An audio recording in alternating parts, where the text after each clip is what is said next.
Olá, bom dia, paz do Senhor para você que está conosco mais uma vez, mais uma live. Nós estamos aqui na presença de Deus. Eu quero louvar a Deus pela sua vida, você que está conosco, você que está chegando agora, né? Que você possa estar compartilhando essa live com seus amigos, aquilo que Deus realmente quer falar com você, quem sabe alguém também esteja precisando. Por isso eu quero convidar você a estar meditando na palavra de Deus hoje no capítulo 4 de Tiago, né?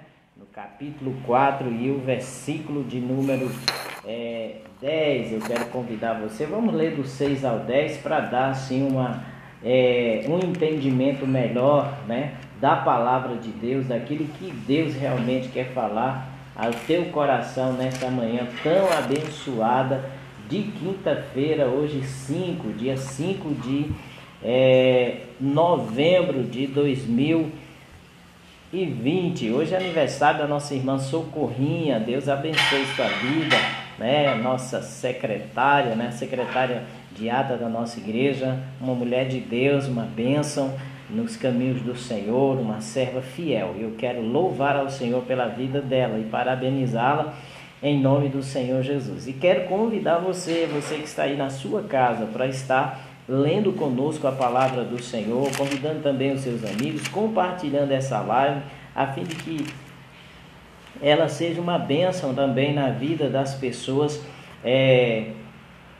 que você conhece, tá certo? Das pessoas que você ama.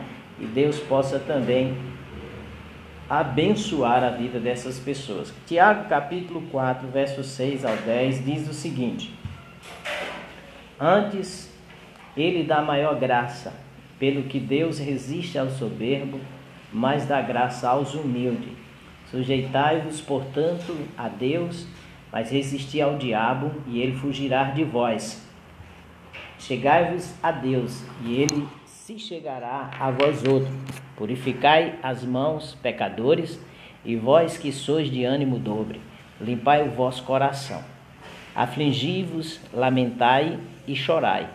Converta-se o vosso riso em pranto, e a vossa alegria em tristeza. Humilhai-vos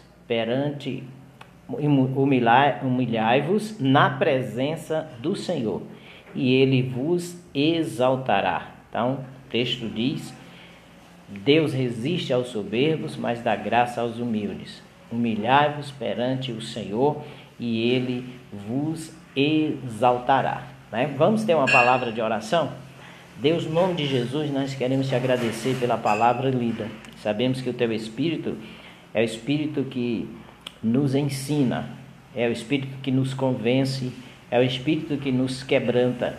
E nesta manhã nós pedimos o quebrantamento do teu Espírito, para que a palavra que nós lemos possa ser ministrada de forma a penetrar os corações, levando cada um de nós a nos submeter à tua vontade soberana, a nos render a ti, Pai. No nome de Jesus, tende misericórdia e nos ajude. Amém. Nós queremos falar hoje sobre o tema, o grande conflito. A Bíblia ela mostra que o homem nascido de Deus, ele vive grandes conflitos nesse mundo. São conflitos internos e também externos. Esses conflitos são externos, são perseguições sofridas por ser um servo de Deus, né? Porque o mundo odeia e persegue aqueles que realmente servem a Deus por ter valores e princípios que são contrários aos valores e princípios do mundo. Por isso há realmente esta batalha, essa perseguição. Jesus Cristo disse que o mundo odiaria os seus discípulos e também o perseguiria por causa da sua conduta e do seu comportamento diferenciado. Então, as pessoas iriam ou se sentem mal porque o comportamento do cristão termina censurando o comportamento daqueles que não são de Cristo, né? Porque o crente fiel, ele se comporta diferente do comportamento do mundo, porque o mundo tem princípios, o mundo tem valores que são contrários aos princípios e os valores também é de Deus, né? Existe esse conflito externo. Há um conflito também interno, e a Bíblia fala da luta da carne contra o espírito, ou do espírito contra a carne, vice-versa, como está escrito lá em Gálatas capítulo 5, versículo 16, né? Ou seja, isso é um conflito que a velha natureza, a natureza pecaminosa que recebemos como herança adâmica, certo? Estar dentro de nós, e quando nós aceitamos a Cristo, o Senhor então nos dá também a natureza divina, a presença do Espírito Santo. Então há um conflito interno, que essas duas naturezas lutando entre si para que nós não venhamos fazer o que realmente nós queremos. Então já ouvimos dizer que aquele que nós alimentarmos mais vai vencer nessa batalha espiritual. Se nós alimentarmos a carne, ela vai estar dominando a nossa vida outra vez. Mas se nós alimentamos o Espírito, então o Espírito dominará a nossa vida. E como é que alimentamos a carne? Com pensamentos, com comportamentos, atitudes que não agradam ao Senhor. Quando eu começo a dar liberdade aos pensamentos da carne, né, que é prostituição, lascívia, bebedices, orgias, quando eu envolvo o meu pensamento, naturalmente vai despertar em mim o desejo, e esses desejos são contrários ao Espírito, e aí eu preciso pensar nas coisas que são de cima e não nas que são da terra, para que eu possa vencer essa batalha e me render ao domínio do Espírito, que é o melhor para a vida do cristão, que é o melhor para a nossa vida. O apóstolo Paulo teve também essa mesma batalha, a ponto dele chegar realmente a dizer: quem me livrará do pecado dessa morte? Mas ele vem logo em seguida com a resposta. Ele diz: graças a Deus por Jesus Cristo, né? Então Jesus Cristo nos liberta do poder do pecado. Jesus Cristo, ele então nos liberta do poder dessa velha natureza. Lá em Romanos 7, do 22 ao 25, fala sobre isso, né? Dessas guerras. Então nós falamos de duas lutas que nós enfrentamos. Uma é a luta externa e outra é a luta interior. No texto que nós acabamos de ler, o apóstolo Tiago, que era irmão de Jesus, filho de Maria e de José, fala que comportamentos contrários à vontade de Deus na vida do cristão são provenientes desses conflitos. Conflitos que levam a uma luta entre a vontade de Deus e os desejos da carne, né? Mas a Bíblia mostra que o crente não tem razão de se deixar dominar, pois antes que isso aconteça, Deus já lhe concede maior graça, e essa graça é o poder de Deus que traz força de maneira sobrenatural por meio do Espírito Santo, para que o pecador, redimido por Jesus, liberto, salvo, possa então vencer essa batalha, certo? É o poder do Espírito. Então, quando a Bíblia diz que Deus dá maior graça, é que ele libera o poder do Espírito Santo para aqueles que servem ao Senhor, para que eles não voltem a ser dominados pelo pecado e pela velha natureza. A graça soberana de Deus, é o único raio de esperança nas trevas espirituais do ser humano, né? Somente a graça do Senhor pode libertar o homem dessa propensão que ele tem ao pecado. Mas para isso ele precisa abandonar o egoísmo, que é característica daqueles que são inimigos declarados de Deus, né? Que buscam fazer as suas próprias vontades. Então o servo de Deus, ele precisa deixar esse egoísmo e se submeter às ordens de Deus, que é orientado na sua palavra, e o apóstolo Tiago traz aqui algumas que eu quero ressaltar. Primeiro, é ter consciência divina acerca da humildade e da arrogância. A Bíblia diz que Deus resiste os soberbos, mas aos humildes a Bíblia diz que ele dá maior graça.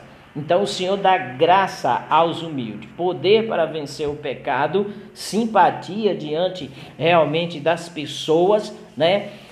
Essa graça que atrai as pessoas para servir ao Senhor Jesus. Olha, o humilde cabe em qualquer lugar, mas o arrogante não cabe em lugar nenhum, porque se torna uma pessoa muito difícil, né? Você sabe o que é ser uma pessoa arrogante, né? Se achar melhor do que os demais, é aquele que não se submete à autoridade, aquele que não reconhece seus erros, mesmo sendo tão claros e tão visível, né? Então são pessoas arrogantes, soberba, e a Bíblia diz que essas pessoas, elas não têm como se aproximar de Deus, porque Deus resiste pessoas arrogantes.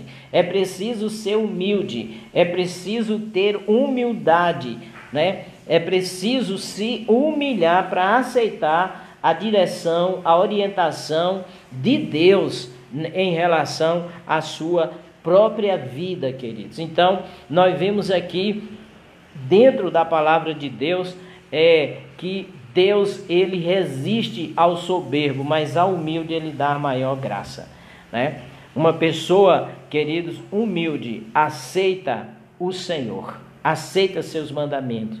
Uma pessoa arrogante rejeita os mandamentos do Senhor, porque vai de encontro à sua vontade, os seus desejos egoístas, meus irmãos. Então, a palavra diz que o fato de Deus resistir ao soberbo, como afirma aqui Tiago, é porque o soberbo, ele lembra a Deus, a Satanás. E assim como Deus precipitou Satanás do céu, assim também ele faz com que o arrogante seja realmente abatido. É isso que o texto bíblico aqui nos ensina. Então, diante desse fato, podemos entender que a melhor escolha é a humildade.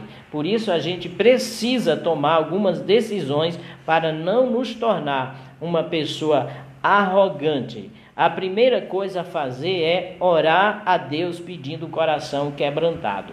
Foi isso que Davi pediu. Cria em mim, ó Deus, um coração puro e renova em mim um espírito quebrantado, ou um espírito reto. Salmo 51 e o versículo 10. E logo em seguida, Davi diz: os sacrifícios para Deus são o espírito quebrantado.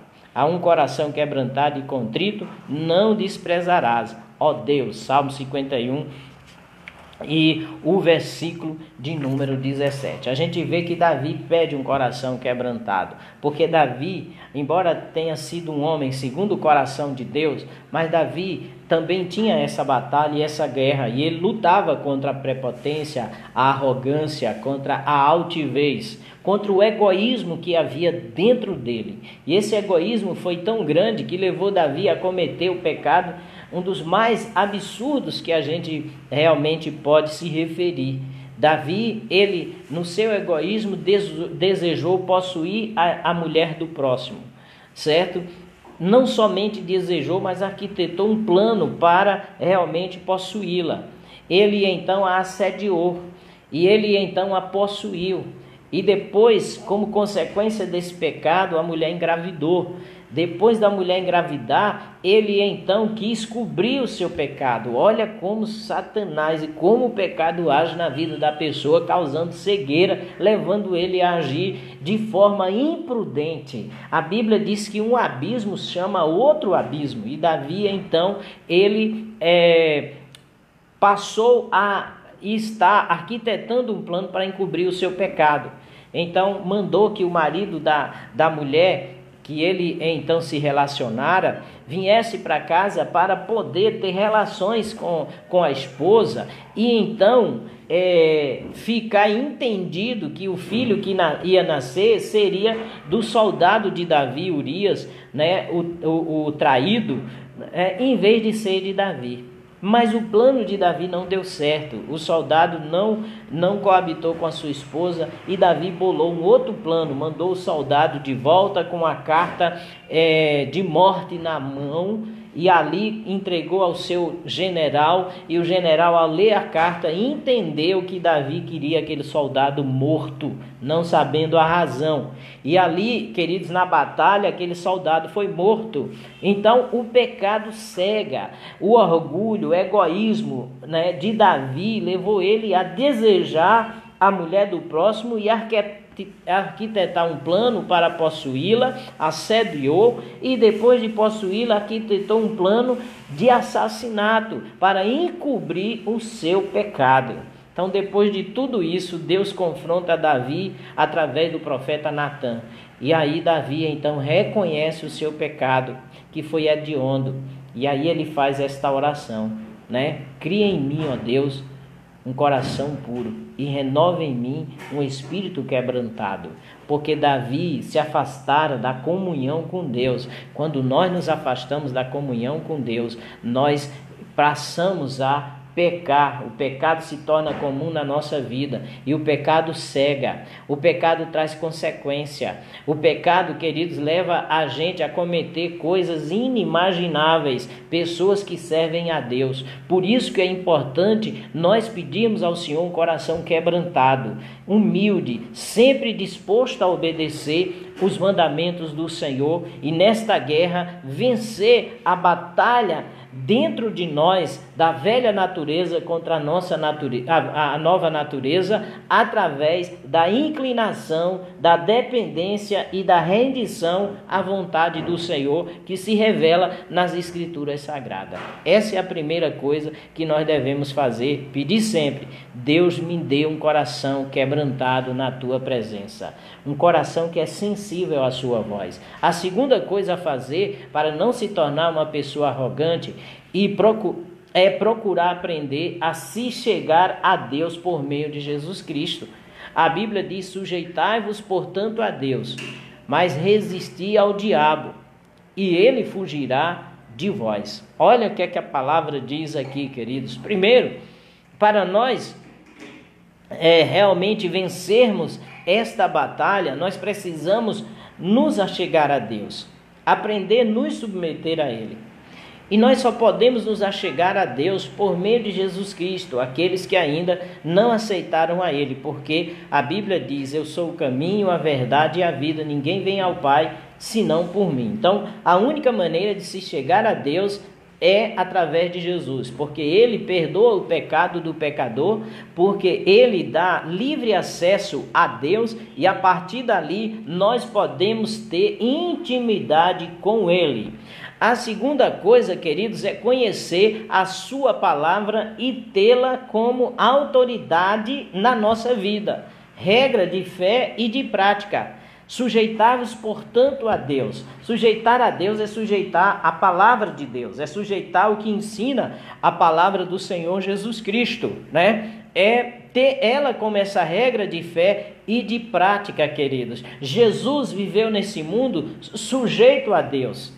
Ele orou a Deus dizendo: que não seja a minha vontade, mas a tua. Humanamente falando, Jesus tinha vontades, e o desejo dele era não passar pela cruz. Quando ele sentiu o momento da aflição, de angústia, quando estava próximo de ser entregue para sofrer todo aquele martírio. O desejo dele era que Deus pudesse então afastar dele aquele cálice. Mas a vontade de Deus é que ele bebesse do cálice. E ele disse: mas que não seja feita a minha vontade, mas a tua vontade. E isso é se submeter a Deus. Submeter a vontade de Deus é se submeter à palavra do Senhor.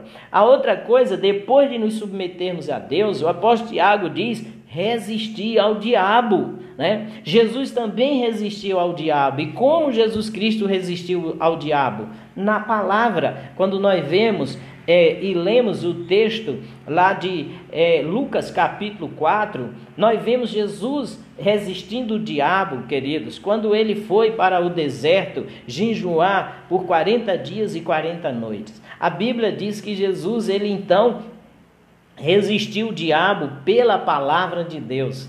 O diabo tentou Jesus 3 vezes, e todas as 3 vezes Jesus resistiu na palavra. Depois de jejuar 40 dias e 40 noites, a Bíblia diz, ele teve fome.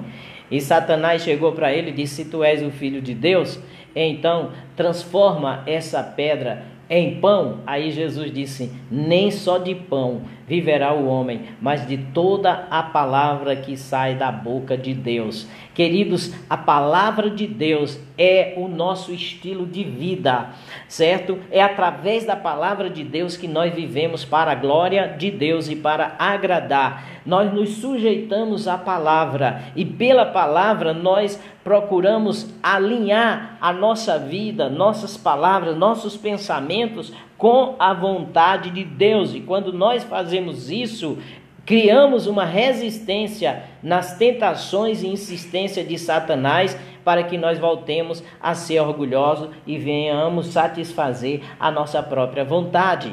Nós temos desejos, nós temos vontades que são contrárias à vontade de Deus. E o mundo manda que a gente se liberte, que a gente possa desfrutar. Para o mundo ser livre é isso, é desfrutar da satisfação, dos prazeres que realmente o mundo oferece e que o nosso coração e nossa alma deseja. Mas esses desejos são contrários à vontade de Deus. E aí nós temos que rejeitar esses desejos, mortificando, porque eles são carnais, e alinhando com os desejos do Espírito. É assim que a gente resiste a Satanás. Satanás também, a Bíblia diz que ofereceu ali a Jesus, a glória do mundo. Ele levou Jesus para o pináculo do templo e disse, se tu és o Filho de Deus, lança-te daqui, porque está escrito, aos teus anjos dará ordem ao teu respeito para que não tropeces. Aí Jesus diz, também está escrito, não tentará o Senhor teu Deus.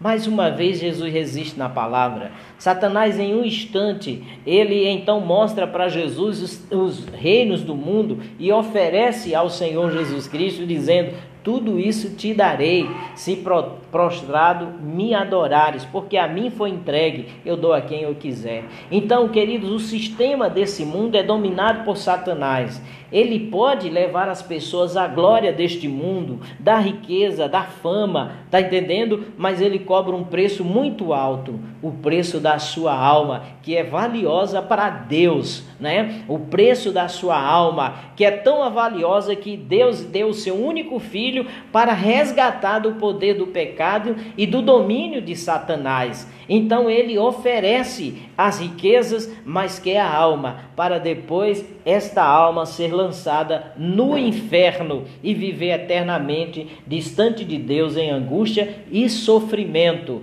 Então, queridos, a Bíblia diz, resistir ao diabo. Nós resistimos ao diabo pela palavra de Deus, queridos, como Jesus resistiu pela palavra de Deus. E a Bíblia diz que quando nós resistimos, Satanás fugirá de nós, queridos. E a terceira coisa, queridos, a fazer é aprender a se humilhar perante Deus e também perante os homens. Sim, perante Deus e perante os homens. O texto diz, humilhai-vos na presença do Senhor e Ele vos exaltará.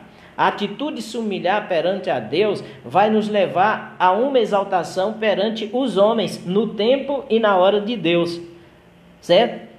Então, a gente entender isso é de suma importância, Nós nos humilhamos perante Deus quando nós aprendemos a dobrar os nossos joelhos diante dEle, reconhecendo que nós não somos nada, que somos pó e cinza, que somos falhos e fracos, que pecamos, que a velha natureza muitas vezes assume o controle da nossa vida em algum momento, quando nós, queridos, arrogantemente rejeitamos a humildade, a simplicidade no relacionamento com as pessoas, quando nós não reconhecemos os nossos erros e os nossos pecados, quando nós não perdoamos, quando nós não procuramos abençoar o nosso próximo, amar o próximo como a nós mesmos. E quem ama age de forma diferente, né? Então, muitas vezes nós resistimos, queridos,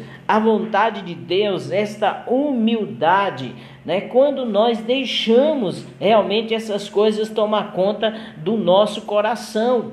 Por isso a importância de nós nos humilharmos de joelho na sua presença, pedindo o que Davi pediu, um coração quebrantado, um coração humilde, né?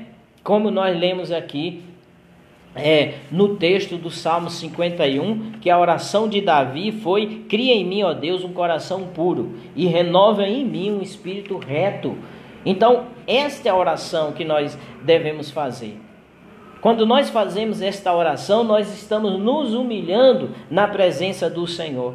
E a Bíblia diz que Ele, a seu tempo, nos exaltará perante os homens. Como eu falei, uma pessoa arrogante não cabe em lugar nenhum, mas uma pessoa humilde cabe em qualquer lugar. E eu quero que você guarde bem essa palavra, certo? Humilhai-vos perante a potente mão de Deus, e ao seu tempo Ele o exaltará. Às vezes você precisa se humilhar dentro de casa, né? Se humilhar muitas vezes diante do marido, diante da esposa, diante do filho, da filha, diante da mãe. Aceitar algumas condições impostas por obediência, por submissão, para ganhar mais tarde. Por que os conflitos? Por que as guerras dentro realmente dos casamentos, nos relacionamentos interpessoais? Por causa do orgulho do coração, por causa da incompreensão, por causa da atitude arrogante, porque a pessoa só consegue ver o seu próprio lado, né? Não consegue ver o lado do outro, não consegue ter empatia, se colocar no lugar do outro em certas condições. E aí Deus não pode exaltar essa pessoa que, ainda que seja crente, a carne reina. E tem gente que diz: não, eu só me humilho perante Deus. Ei, se você se humilha perante Deus, você também vai se tornar humilde perante os homens. Vai aceitar algumas coisas que realmente não é boa, mas você aceita porque você tem um pensamento que vai ganhar depois. Deus vai o honrar, tá certo? Então, quando a Bíblia diz: humilhai-vos perante a potente mão de Deus, e ao seu tempo Ele vos exaltará, Ele está dizendo: se submeta à vontade de Deus revelada na sua palavra. Essa submissão muitas vezes vai levar a gente a sofrer danos, mesmo tendo razão, ok? Essa submissão muitas vezes vai mandar realmente virar a outra face quando bater numa. Essa submissão muitas vezes vai dizer: abra mão do seu direito, né? Você tem direito, mas abra mão dele.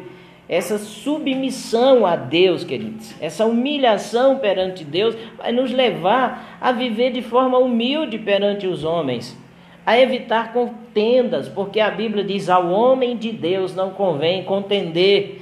Ah, queridos, quantas pessoas estão aí vivendo uma vida de conflitos, de batalha, de luta, de guerras, né? Principalmente nesse tempo de política, por causa de homens, por causa de partidos que amanhã depois vai trazer frustração para você, que amanhã depois quem está brigando hoje na política, os políticos mesmo, os candidatos, vão estar de mãos dadas, abraçados em aliança, porque lhe convém. E aí você, né? E você? Por que desgastar? Maldito o homem que confia no homem, diz a palavra do Senhor. Então, humilhai-vos perante a potente mão de Deus, e ao seu tempo Ele vos exaltará. Quando nós aprendemos a nos humilhar diante de Deus em oração, de joelhos dobrados, reconhecendo nossas faltas e pecados, confessando, pedindo perdão e ajuda a Deus para não mais cometê-los, então Deus, Ele virá sobre a nossa vida e nos fortalecerá a ponto da gente evitar esses tipos de pecado.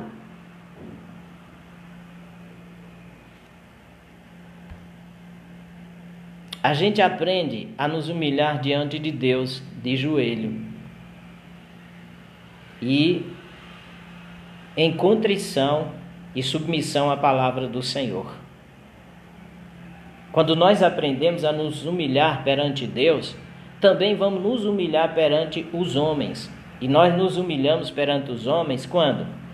Quando nós nos dispormos a pedir perdão por palavras e atos que a gente cometeu, que feriu a pessoa que nós nos relacionamos, seja no trabalho, seja em casa, seja na igreja, seja em qualquer ambiente social. Nós pedimos perdão, reconhecendo os nossos erros, assim nós estamos nos humilhando.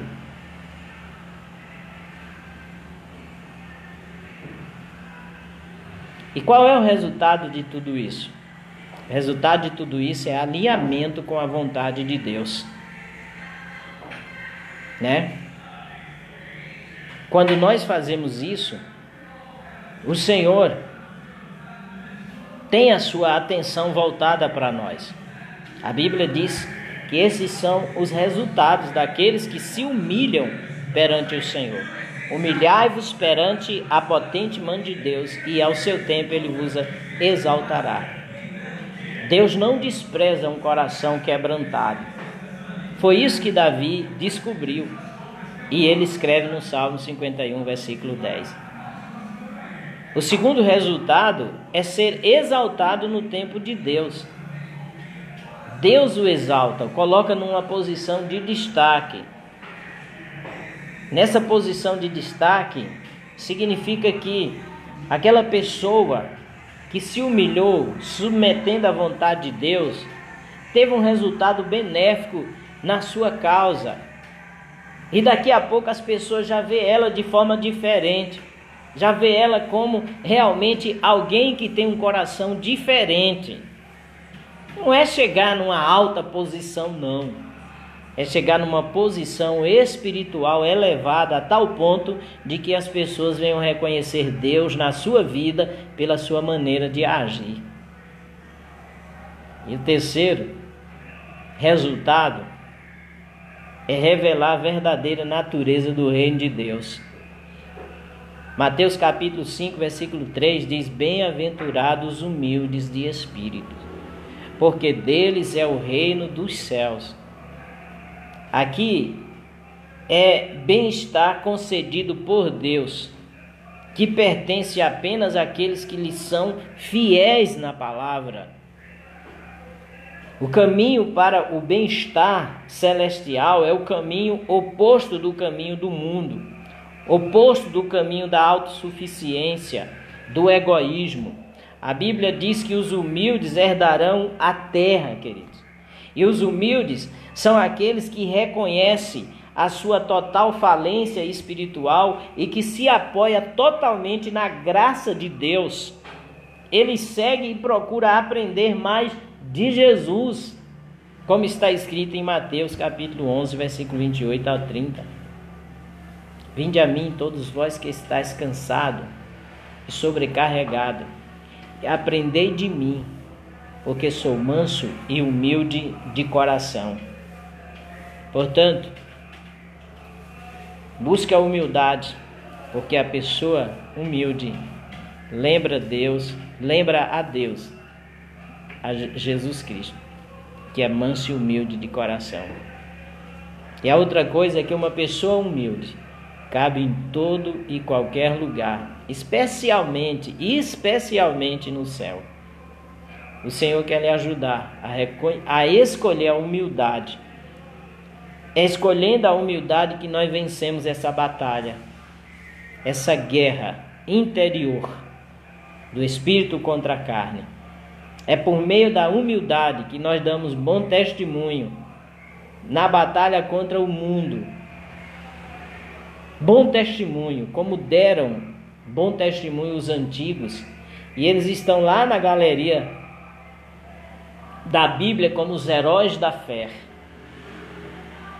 Homens de que o mundo não era digno, diz o texto. Que coisa maravilhosa! Porque foram pessoas que se humilharam perante a potente mão de Deus e foram exaltados e deram bom testemunho. O crente arrogante não dá bom testemunho, porque as pessoas conhecem a história de Jesus e sua humildade. E as pessoas, queridos, esperam que aqueles que servem a Jesus tenham também esse mesmo comportamento e essa mesma atitude. Foi Jesus Cristo que disse: sede prudente como as serpentes e simples como as pombas. Está falando de humildade. É o ensino de Jesus. Humildade, queridos. O Senhor quer lhe tornar humilde como uma criança.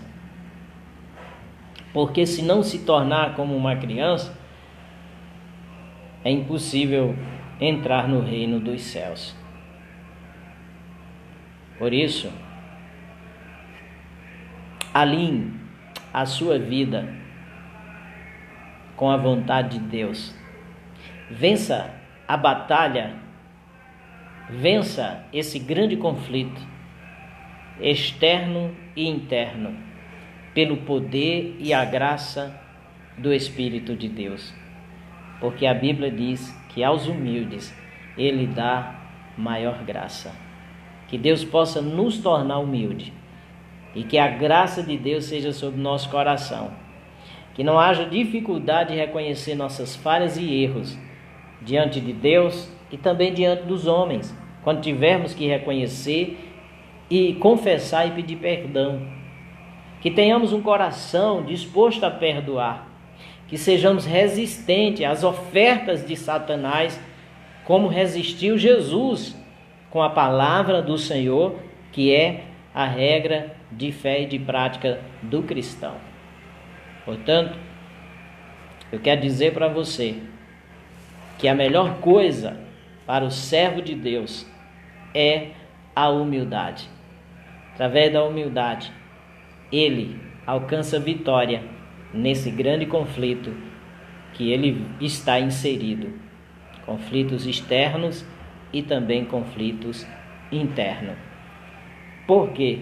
Porque o poder de Deus vem para aqueles que se humilham na sua presença, se humilha na oração, se rende à sua vontade revelada na sua palavra. E com certeza o Senhor dará vitória em todas as suas causas. Que Deus te abençoe e que você possa orar ao Senhor pedindo um coração segundo o seu. Há um hino que eu gosto muito e tem esse título: se tu olhares, Senhor, para dentro de mim, nada encontrará de bom, mas um desejo eu tenho de ser transformado. Aleluia, esse hino é muito bonito. Ele pede um coração segundo o coração de Deus. Na oração, nós podemos pedir que o Espírito Santo quebrante-nos e transforme o nosso coração e derrame do seu poder sobre a nossa vida. E se a gente orar com fé, com certeza nós alcançaremos, porque essa é a vontade de Deus para mim e para você. Amém? Que você tenha um dia abençoado, no nome de Jesus. Quero orar para que o teu coração seja quebrantado. Querido Deus, obrigado por esta palavra breve, mas que nos trouxe uma lição muito grande. Que nós possamos aplicar essa lição na nossa vida. Que o Espírito do Senhor possa nos transformar. E que o Senhor possa nos quebrantar a tal ponto de que o nosso coração se renda a Ti. Não venhamos buscar a nossa vontade, mas a Tua em primeiro lugar. E que o Senhor possa estar nos exaltando, como promete a Tua palavra, e nos dando o poder para resistir o diabo, até que ele fuja de nós. É no nome de Jesus que eu oro e te agradeço. Amém e amém. Amém, queridos. Muito obrigado pela sua companhia. Quero mandar um abraço aqui para as pessoas que comentaram. Se você ainda está conosco e só curtiu, coloca um comentáriozinho aí que eu vou citar o seu nome agradecendo pela sua companhia, né? Porque curtindo eu não consigo ver. É bom curtir, mas eu não consigo ver aqui. Mas se você fizer um comentário, aí eu vou ver aqui e vou chamar o seu nome, né? Um abraço para nossa irmã Euda e também irmão Charles. Euda que compartilhou a live, muito obrigado, Deus abençoe. Um abraço para a nossa irmã Avonete, que também compartilhou nossa live, está dizendo aqui a paz do Senhor. Deus abençoe a irmã Idibas, né? Que Deus abençoe você, fortaleça seu coração, no nome de Jesus, né? E lhe dê direção também e abençoe a sua decisão, né? Em nome de Jesus. Um abraço para a irmã Lourdes Costa, né? Sua família, que o Senhor entre com cura, com libertação e também com a paz na vida da tua família. Nossa irmã Lourdes Costa, lá em Paulista, eu acho que é Paulista, né? Lá em Grande Recife. Deus abençoe no nome de Jesus. Um abraço para a irmã Socorro Soares, nós estamos orando por vocês, né? Também a nossa irmã Socorro Menezes, Deus abençoe aí no nome de Jesus, né? A paz do Senhor. Irmão Edson também, que está nos ouvindo, a irmã Neidinha, né? A vice-líder aí do Ministério Feminino. Um abraço para Manuela. Pareça, Manuela, vamos cultuar, vamos voltar à casa do Senhor. A nossa irmã Vânia Gomes, que deve estar no trabalho aí, está também conosco. Deus abençoe. E um abraço para a irmã Cícera Alves. A paz do Senhor para vocês. Muito obrigado.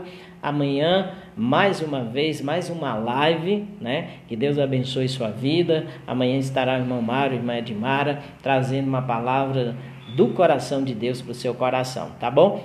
E esse final de semana temos Ceia do Senhor. Você é o nosso convidado a participar. Um abraço no nome de Jesus.